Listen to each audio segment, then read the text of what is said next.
Hey, let's take a look, Andy, at we've talked about it. This football team came out and offensively you take the ball right down the field, end up with a field goal. Probably should have scored a touchdown had you not had a penalty in that situation that kind of hurt you along the way. But you're saying, oh, here's this offense that we were looking for, and then all of a sudden, boom, it went into the doldrums and had to come out in the second half and get it going. Defensively, a football team that spent a lot of time this offseason trying to shore up their running game, 44 yards in the game, and so certainly felt good about that. But when you look at this game overall, Andy, what do you walk away with? Well, I walk away with Jay Cutler initially. Yep. I wanted to see him. He's been with the team not that long of a time, yep. and you just don't know. You know he knows the system. You know he knows the head coach. But he doesn't have a total feel for his teammates yet. And you were just looking to see how it meshed. And to be honest with you, I thought it was very smart, although it frustrated a lot of Dolphin fans doing the dink and dunk in the first half. But what it did was, it stabilized San Diego's pass rush a little bit, slowed it down. It got Cutler into a nice comfort zone, got his players into a nice comfort zone, and then I was anxious for him to open up in the second half, and he did open it up in the second half, and I think we saw the results of that. And as I evaluate Jay Cutler's entire game, he threw some poor passes. I'm not going to deny that, but not many poor passes. He misfired on Landry in the flat in the end zone. Could have been a touchdown. But he completed 24 of 33 passes. The vast majority of his passes were right on. Most impressive to me was how he moved in the pocket. There was a comfort zone there. He stepped up. He rolled right. He did things, Kim, that you really can't teach, but he let his instincts take over, and I was impressed with that. Yeah. And the other thing, Andy, is when you think of this football team, and I keep telling people, hey, you have your perceived notion of what this team offensively is going to be, but when you strip it down to the bare bones, it's going to be a power-running football team to begin with. That's what everything on this football team comes off of, that passing game and everything. So I think the big dose of Ajayi early on paid dividends in the second half when you did want to open it up, and that team had been worn down a little bit. Yeah, I mean, the best way to have a good passing attack is to have a good running attack, and the Dolphins certainly did that. I was very impressed with Ajayi. He didn't hesitate at all. He let it loose. His first run was excellent, and his last run was excellent. He just, he made things easier for everyone, and the playmakers on this offense, they feed off of Ajayi. It's so important that Ajayi gets going because it makes their life a lot easier, and we saw that in the second half. We saw the strength of this team, which I believe is its offensive playmakers, its ability to score, its ability to make big plays.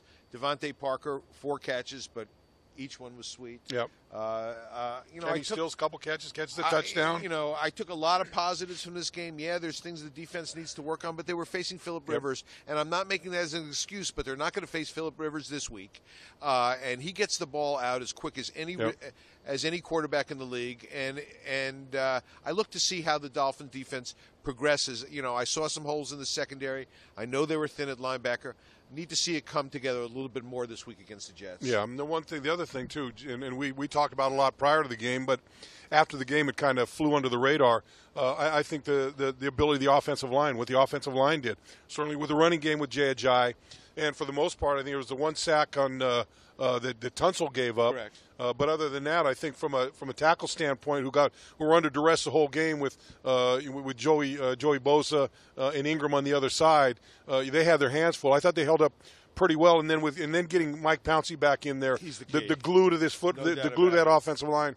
I think you saw what this offensive line can be. And look, they still, like everything, like every other aspect of the team on Sunday, they've got to get better.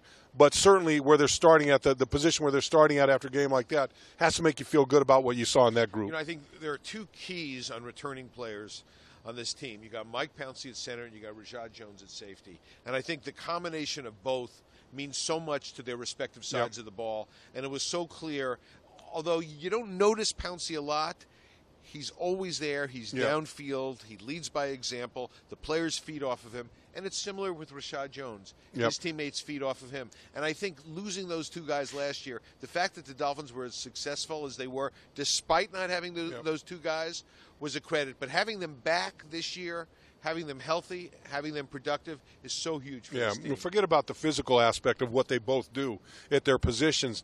They're the communicators. They're the guys that disseminate information, whether they disseminate to a linebacker to the defensive front, or whether it's the center, to the guys up front, and then it's going from the other way. So, that aspect of having those guys back there, it's kind of a calming influence with everyone back there. All right, the story's out there. Lawrence Timmons has been suspended indefinitely. I'm at a loss for the guy's name that we picked up today. Who do we?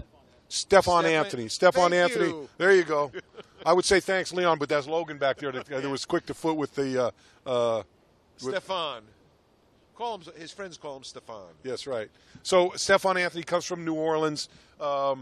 Ironically, Adam Gase's father-in-law, Joe Vitt, coached Stephon Anthony at New Orleans. So, and one thing I've learned about Adam Gase, he wants to bring in people that he knows, or that somebody he knows and trusts knows them well. Right. He wants to know what's He doesn't want any surprises walking in that door when he's going out and picking up a free agent. And there's going to be moves all throughout the course of the season, but he wants to know that guy. He knows this guy. And what he's going to do, I don't know, but I think there's a comfort level certainly with him, or he wouldn't have brought him in. I agree. There is a comfort level with him, and it remains to be seen what he can do. But as far as the Lawrence Timmons scenario, it was so important for Gase to do what he did, and I respect him for that. He's created a culture around here. Yep. He's created a trust and a belief among his players, and he can't go against that culture. And he preaches playing hard and being on time. Yep. And if you break one of those rules, you're going to face the consequences. And I don't know, and I don't pretend to know what was going on with Lawrence Timmons, but I do know that I was very impressed this week on how Adam Gase handled it. I think suspending him was what he needed to do. Yep. I think he kept the respect of this locker room, and I think that the culture he's building will survive this as long as he stays steadfast with that culture, and that's what he's doing. Well, and you look at the situation. Just take the situation and boil it down to the bare bones. Here you got a guy you just spent a lot of money in free agency, and he was really a pillar of this team throughout through training camp. Last game in Philadelphia that he played, he was a beast out there on the field, and he was a guy that was going to be an impact guy. You lose him under the circumstances, and I'm much like you, Andy. I don't know the details. I don't think anyone knows. I think the people that know are keeping it very close to the vest. I would be surprised if you really never find out what the true story is here. I wouldn't be surprised either. But you've lost a key player on your football team. You've got a rookie coming in that's never played in the NFL. The night that when he went to bed Saturday night, he didn't know he was had playing. No idea he was playing. He probably slept a lot better than he should have. All of a sudden, there he is thrown in there, and there's that coach part of you says, well, man, I know this guy did something wrong, but man, we need that guy. We need that guy in the tendency for a coach to give into the fact that this is a key player we need. For him to say, hey, I don't care who he is. He's got to live by the same rules as everybody else in this locker room, whether you're the number one guy on the roster or the 53rd guy on the roster. I agree with you. It says a lot about what he's creating with this football team, the culture that he's created last year, and the fact that, look, anybody that's seen Adam Gase on TV, he's a fun-loving guy. He likes to be around football, likes to be around the guys, likes to be one of the guys, likes to jab one of the guys.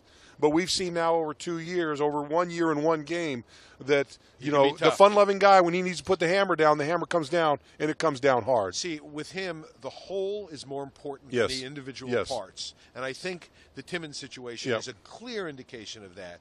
And I think he keeps that mindset. And it's a big-picture mindset. And it's a mindset of a coach who's comfortable in his skin, who's comfortable in his job, who knows he's not going anywhere, and who's trying to build something long-term. You can't fault that kid. Yeah, you're right. I mean, this is, these decisions, the decision that he made last year with Ajayi in week one to not bring him, the decision he made with Dallas Thomas and the other guard to let them go after Billy Turner after 4 weeks, saying, hey, you guys just aren't good enough. That resonated in the locker room. You come back during the offseason, you re-sign Kenny Stills, you re-sign Andre Brandt, Rashad Jones. you re-sign Joe, you extend Rashad, you extend Kiko Alonso. That resonated in the locker room. about it. And then here you come to another bridge where you could go one way or another, and again he makes the decision. And to me, like you said, I think you said it exactly right. Here's a guy comfortable in his position, comfortable with what he knows, what he wants to do, and he's not afraid to do these things and have some owner go, hey, what are you doing? I just paid that guy $11 million. Because I think I'm with you. He's looking big picture. And look, and for the first time, Andy, we've got a coach in here that feels strongly enough about his commitment that's not worried about being here 5 years, 10 years down the road. Well, not the first time. Yeah, no. Maybe the second well, time. no. I mean, first time in a long time. No doubt about it. That, hey, this isn't about what's going to happen to me. This is about what's best for our football team and those guys in that locker room. Right, and we've seen too many coaches here who weren't who concerned wavered, about who that. wilt. Who wavered and were concerned about their job and weren't comfortable in their own space. And I think it's refreshing and it's great to have a coach like that. Yeah. If you're watching us on Facebook, you can just send your questions in. We'll get them on and get to them. We'll get to them here shortly. If you're watching us on Periscope, just go down to your message bar. You can get your questions in, and let's get these questions going a little bit more. And we've kind of been on the road a little bit and stayed away, so let's kind of recultivate the questions out here. I see my man King Edlin back in through Periscope. Are you guys excited to see more distribution of the ball on offense? Well, I think that's the one thing, Jay. The one thing you saw about Jay, he knows who his security blanket is. Jarvis Landry. Everybody was concerned before the game. Jarvis isn't going to get his catches. Right. I think that answered the questions. I think he knows. He knows who his comfort blanket is, and you also see the trust that he's got in Devontae with throwing the ball up and letting him go after it. His attitude is if there's one-on-one coverage, I'm going there. I'm going there. Yeah. If I'm covered, I'm open. Yeah. That's his attitude, and I love it, and I think it's great, and I think you're going to see teams more and more shift over on Devontae Parker because of that. They're going to have to. You're going to see Kenny Stills do more things, and you're going to see Landry do more things, and you're going to see the tight ends do more things. Yeah, and that's so you give up one thing, you gain in another area. And so to answer your question, I love the diversity on this offense and the way you can spread the ball around, and the fact that hey, if you take away one guy, there's three other guys you have to, and let's three other guys you have to deal with, and Jay Ajayi, and we still haven't seen from. So just through the one game, Jakeem Grant, and get him back out there doing what he does at that wide receiver spot. So it's I'm very, very happy with the way that sits. Another Periscope, Lemuel Ortiz. If Ajayi gets 400 carries like supposedly they say they want, can he achieve 2,000 yards? I'm not looking at 2,000 yards for Ajayi. Yeah, who knows? And look, I think there are going to be games, and I think even this game. What do you have? 28 carries? 28 carries, and I think that's more carries than they want to give him. I do, but I also think he's harder to tackle in the fourth quarter. Yes. Well, and let me tell you, I've been in that situation before. You play against guys like that, you don't want to tackle so much. No, and I understand that. Yeah. And that's why he needs to save his carries for the fourth quarter. Yeah. Also, wear him down, and then go for the knockout blow. In his 200-yard games, he had big runs last year in the fourth quarter. Yeah, well, the tough thing for a coach in that situation, you like you said earlier, you give him the ball in the first carry was an impact carry, 9-yard right gain, off the back, running over people, doing the things he did, and continue to do out through the course of the game. So why don't you? What do you say? The guy all he does when I give him the ball is he goes for 4 or 5 yards. And believe me, the kid in Adam Gase would like to throw the ball in every down. No, yeah. But the coach in Adam Gase knows what he's got in number 23. Well, we saw that last year in the shift from being a throw the ball around the yard to all of a sudden he gets 200 yards against Pittsburgh. Hey, no, we're a running team now. Right. We've become a different guy out there. Another Periscope. Another Facebook. Rab Cree. Is there anything from the Jets we should be wary of? Do they have a hidden gem? I can't find it if they do. I can't find it. That team is in disarray. Their quarterback situation, McCown. I think he's been on every team in the league. It seems like, and had a shot. Matt Forte, nice running back. Offensive line's pretty good. Defensively, I think they've got some problems. That's a team that's drowning right now. Now, having said that, I was going to say, having said that, this team can ill afford to look at that football team like that, and I don't think they will. I don't think this staff, and when I say staff, I'm talking from Adam Gase on down, because a lot of times we don't talk about the assistant coaches, and I think under Gase, since he's been there, these assistant coaches have done a great job getting their guys ready and having them prepared to play too. So you can't. I don't want to. You know, I've probably covered more than 70 Dolphin Jets games in my writing career, and you never know what to expect. And I can tell you that I've seen some bad Jet teams beat the Dolphins. I've seen some bad Dolphin teams beat the Jets. That's the thing about the Jets. You know, when you're dealing with that type of mindset and that type of rivalry, you really almost have to bring your best. Maybe not quite your best, but close to your best. I've seen this rivalry do a lot of weird things over the years. And this is an opportunity for this team to go up there and go 2-0. Yeah. And then face a New Orleans team that's having their struggles too. But let's not get to that. But to start out 2-0, and you would hate to go through all the adversity that they went through last week and came away with a win out in L.A. only to hand it back to a team that really is not a very good football team because maybe you overlooked them. That can't happen to this team. No, I don't. No, and I don't think it will happen. I don't think Gase will let it happen. I think Gase is really, really in tune with the pulse of this team. And it's too early in the season. If this was Week 9 and they were playing a 1-8 Jets team, it would be different. But the Dolphins are 1-0. They've played one game. The Jets have played 2 games. It's too early in the season to take anybody lightly or to go in with any type of mindset other than this is the most important thing I need to do. You know, that leads me to the thing about Jets games, and you brought up the different. And you know, once you start bringing up Jets games and scenarios, and all the crazy games, the spike games, all those games, and it's funny because I thought, I was thinking about this on Saturday or Sunday. I said something to Matt Burke before the game after the whole Timmons thing came out, and I asked him before the game. I said, well, you know. You guys are next up guys. Well, who's next up? He said, well, Chase Allen's next up. But, you know, in the event we need, we're going to try to play as much nickel as we can. We're going to try to bring Bobby McCain up and use him a little bit as a kind of semi-linebacker, you know, semi-nickel guy. And if they become a power-running football team, we're going to bring Terrence Fede in and make him our Sam linebacker. And I can remember playing the Jets. We went up to play the Jets. You probably remember the year we went up to play the Jets up at Shea Stadium. We were playing a 4-3 or 3-4. We had 4 linebackers, and we only had 4 linebackers left because of injuries. Ajayi pulls a groin in pregame warm-up. Bill Arnsparger goes in the locker room, goes right off the field in the locker room, completely revamps our defense, pulls Mike Kozlowski up to play safety, and we shut him out in the first half. And it's funny because I'm talking to Matt Burke, and he's telling me this, and I'm having a reflection back on that game against the Jets. And I said, and the last thing I said to him, I said, Coach, it's your day to shine, you know, because you've got to.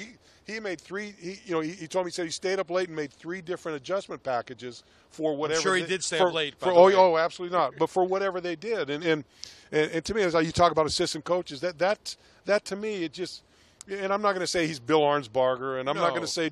But it's got to be a great challenge. But a challenge, and to see the guy, you know, I was just happy to see the guy he had formulated 3 different opportunities for him to get the job done with different people, and it just, you know, I kind of walked away feeling pretty good about what he had going for him. You know, talking about the Jets series, one of the memories I have is that I've seen Dan Marino play some of his absolute best games against the Jets and lose the game. No, absolutely. It was 41, well, there were some crazy shootouts 51-45. I mean, you know, that's the craziness about this series. Is that you could just never tell. It's the whole, you know, the whole Jets thing for me. It's one-handed catch. Look, I remember being up at a Jets game for Monday. We played the Jets Monday Night Football at Shea Stadium. We're out by the buses, you know, families there, and my wife and, you know, my in-laws were there for the game and everything. We're standing there by the bus. We're standing there. We're, you know, waiting to get on the bus, and nothing but football players around and families. And some guy came up and tried to snatch my wife's purse in the middle of a mass of humanity of guys that just spent 3 hours in the field kicking the crap out of people. Yeah, and I had to run the guy down and grab her purse back, and the guy ran off. But another time, an intelligence check. Another time, I remember coming out of a game at Shea Stadium. And the bus driver, you know, we had to escort, and the bus driver cuts some guy off, you know, with the policeman in front of him. The guy pulls aside and then goes up and gets in front of the first bus. Road rage. Which I had. cut the bus off, rolls down his window and reaches out, and he's got a butter knife in his hand. And he's like waving a butter knife at him. So you never know what you're going to get with the Jets or the outcome of a Jet situation. Sounds like Buffalo a little bit. Yeah, exactly. So anyway, I don't know why I got off in that stuff. Who knows? But I did anyway. Periscope, Duke Dennis. How hard is it to block out the distractions like the Timmons situation as a player? Look, I don't think you can block it out. I mean, look, it just like it was a topic of conversation, certainly for everybody within the Dolphin family from a standpoint of pregame shows, covering the game for Joe, Jimmy, and Bob up in the booth. I'm sure it was a big topic of conversation from the network broadcast. And I guarantee in the locker room it was a topic of conversation. You can't just say, hey, Lawrence and I are okay, fine, we're going to. The conversation was going on in there as much as anywhere else. And to be able to set it aside, it's not an easy thing to do. I agree, Kim, but you didn't line up on game day and started rushing the passer and was saying to yourself, who's not here today? Oh, no. I mean, once they start playing, no, nobody will think of that. Yes, it's locker room talk. Let me Clearly, tell you, it's a distraction during the week, but it's not a distraction once on Sunday. Once you put your stuff on and go out for pregame warm-up, you don't care. That's over. That's over. And that's the important thing. But I'm sure there was a lot of, hey, what'd you hear? What's going on? What sure, do you know? Sure. Yeah, you saw him yesterday. What was going on? I mean, that's just. But nobody's going to miss a tackle because he's not there. No. Another Periscope, laying low. Gase is building a culture. They won Sunday, similar to how they won last year, tough and gritty and 60 minutes of football. I mean, this team. I mean, God, I'm gonna have to get some antacids or something. Every game coming down to the last drive, last stop, last score, and look, to see this guy line up for the field goal, I'm going, geez, all the work those guys did to get the lead, and then he bangs it off to the side. But this team was due for some good luck. Yeah, no doubt. No, absolutely. Well, yeah, but you know what, Andy? You make your own luck. No, you do. You make your luck. The kick still drifted right. It drifted right, but if you show, look, I do the coaches show with Coach Gase, and we were doing a little telestrator thing, and you could see Bobby McCain comes around the corner, cuts it sharp, gets a hand out there. Just affected it a tad. And look, out of the corner of his eye, maybe the guy last second. Right. Who knows? Maybe yes, maybe no. But, you got a guy giving that effort, getting in the line of fire, you make your break sometimes, right? No, I see that. The Dolphins have a lot to be proud of on that game, considering all the circumstances, leaving that place with a win. Yeah. Robert Jarvis on Facebook. How can we make sure we preserve the J train? And I think that's a legitimate thought. Because it would be different if he ran like Walter Payton or Barry Sanders or something, where they're making people miss. Right. This guy ain't making anybody miss. No, he's meat and potatoes. He's going to run you over, and he may shake and bake when he gets into that second level. But when he gets while he's between the tackles, he's pounding people. Right. And also the fans need to understand, number one, he keeps himself in incredible condition. Number two, he doesn't take a lot of hits during the week. Gase is really, really smart with his players that take poundings on Sunday. So he really has 6 days to rest for one day. I'm not minimizing the amount of work and the amount of carries he has, but the Dolphins are handling it in an intelligent way. I can remember, Tony Nathan, when we played, how much we used Tony Nathan. Probably one of the more unheralded players of the Miami Dolphins for what he accomplished and did for this football team. Could catch the ball, could block, could run, and got the ball a lot. And I remember every time he'd get on the plane, he'd always sit in the last seat on the plane, and you would think he had like an ice truck just dumped on him. Ice on his knees, ice on his shoulders, ice on his elbows. So sore. And it just beat up. But you know what? The next week, boom, gets up, lines up, and does it. But that's the life. That's the life of an NFL running back. And and Jay is, and look, he's obviously adapted to it, and he's going to have to continue to adapt to it. But yeah, I think it's a concern. And you won't see him complaining. No, he won't complain at all. No. At Periscope guy at Marino SD fan. Can you see Jakeem getting more involved in the offense? Well, I think they're going to try to get him. You saw it in training camp. You saw him in the preseason games, especially when they moved him to the outside. He really became a guy that became a big player for you. And I think as we move on, I think we're seeing more. But I think for Jakeem, it's the more he produces, the more he's going to get opportunities. He goes out there. Sure. If he goes out there if he plays in the next 2 games and can't get open, then you're going to see less and less of him. He's going to be rewarded with play by plays that he makes. Right, he's clearly going to have his moments. Yeah. He's clearly going to have his plays. Having said that, the top three receivers are in stone on this team, and nobody is going to displace those three guys. So he's got to come in as the fourth receiver. Yep. He's got to make plays on the special teams. He'll get his chance. He's an electric player. Yeah, and I think they like what he does. And I tell you, the guy gets open. And he catches it good he now. catches the ball. And look, he's got some hops. You throw the ball up, he'll go up and get it. Yep. Ivan Vinci, how do we think the defensive line played? I think they played great against the run. I think they did a lot of things. I think Dominic Sue set the tempo for this team early on. What did Melvin Gordon? 9 carries, 12 yards. Yeah, something they ended up like with that? 44 yards rushing, which is what and this I think team, a lot of it came on one play, maybe. There was a draw, I think, that went for 20 something or whatever for him. But this is. This is what they worked on all year long. This is what from the end of the Pittsburgh playoff game last year to the beginning of this game against the Los Angeles Chargers, their defensive theme was how can we become better at run defense. And I think, by the way, Mike Hull is excellent against the run. Very much. He's so. got work to do against the pass, well, and he knows that. Yeah, but he's excellent against the run. He's got he's got to kind of learn how to cheat a little bit against the pass because you run that arrow pattern for a running back. He's not fast enough to get out there, and but he's a smart guy, and he'll see formation, he'll see cheats, and he'll get himself in a situation. Was Zach Thomas fast enough to cover that route? Well, Zach was because he Zach, Glenn Blackwood, guys like that. Team breaks the huddle, they see formation, they're thinking, okay, they're like this and that.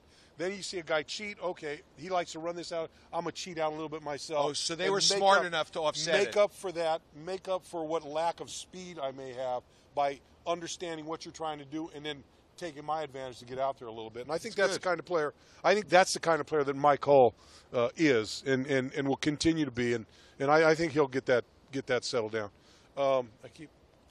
Thanks for the football lesson. Drew Hassel, do you expect the downfield pass game to be more dominant against the Jets on second? I think so. Yeah. Look, I don't think there's any question on. And you talk about being conservative in the first half of that game against the Chargers, and I agree with you. I mean, you got Bosa on one side, and you got Ingram on the other side, and they're hell bent on getting to Jay Cutler, and so it was a little bit of let's run the football, let's quick pass, let's do the same things they're doing, but. I think if you watch any preseason game at all with Jay Cutler in there, you know this guy loves to throw the ball down the field. I've got a feeling, Kim, that Julius Thomas is going to be a factor this week. He kind of laid low, had a couple of catches last week.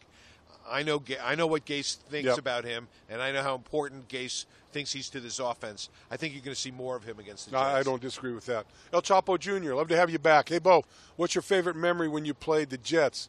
Oh, man, I tell you, a lot of great memories playing against the Jets. To be honest with you, my favorite memory of playing against the Jets, honestly, was the first time I stepped on the field at Shea Stadium. I was kind of that guy when I was, because that was 70. It would have been 77. 77. I was a guy who never thought I'd play in the NFL. I mean, the first live NFL game I saw was the first one I played in. So that's how my NFL. I wonder how many players can say that. I bet there's a bunch think. could say that. Yeah, no question about it. But so my favorite memory of playing with the Jets was the first time I walked onto Shea Stadium, and I remember walking on the field, stopping, and I looked around and I'm thinking, Joe Namath played here, 69. Emerson Boozer played there, Matt Snell was here, Philbin was the offensive lineman. Philbin they had. Right. Who's their receiver? Who's their great receiver? The Hall of Famer. Gene Sauer. Who was the other one? Not Wesley Walker. No.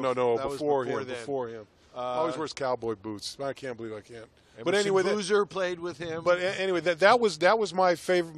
That's still probably one of my favorite memories. I did it the same when I stepped on Memorial Stadium in Baltimore. Here's where Johnny Unitas played. That was kind of my deal at the time. So that really is, really was. Yeah. So. Yeah, that was my favorite memory of it, and then playing against anytime we beat the Jets was a favorite memory. Probably from a game, and you were there for the game. We opened up against the Jets up in New York with David Woodley. They had Klecko and Gastineau, right. much like we saw last week with Bosa and Ingram.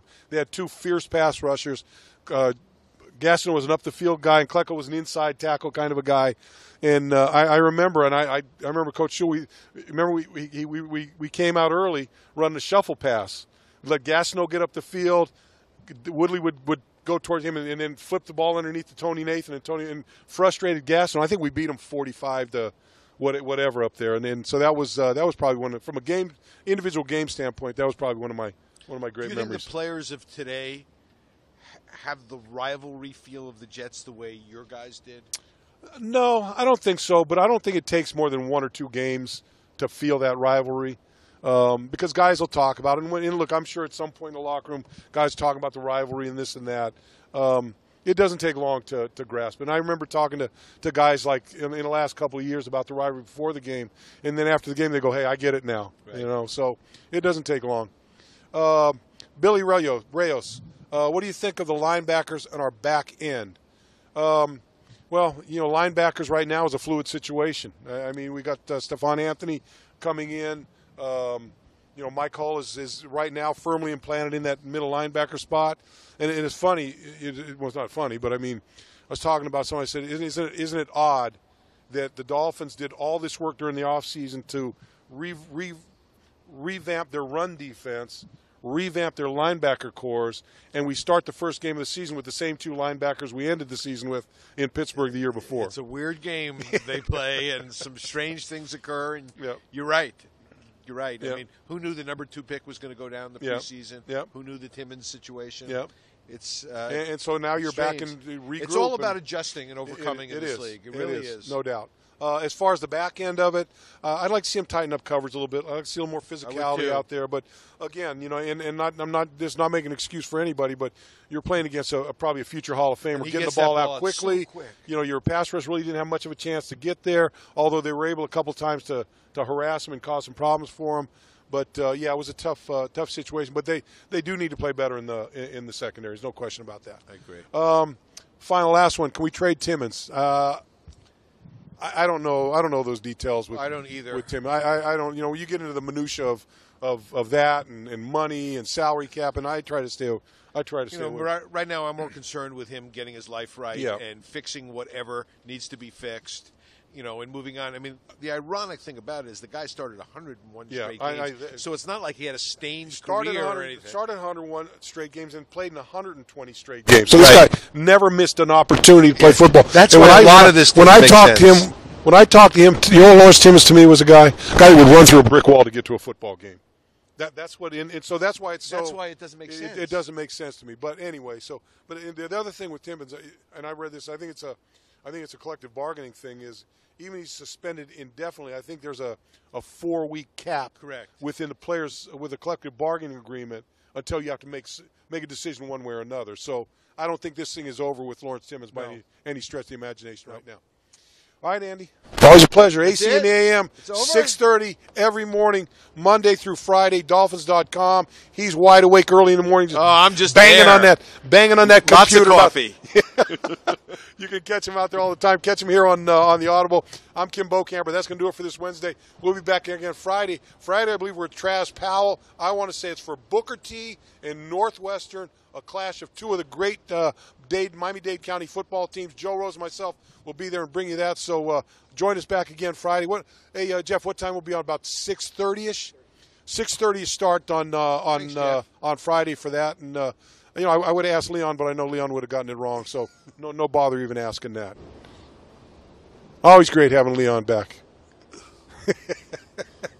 Hope he's not there Friday. We'll see you guys.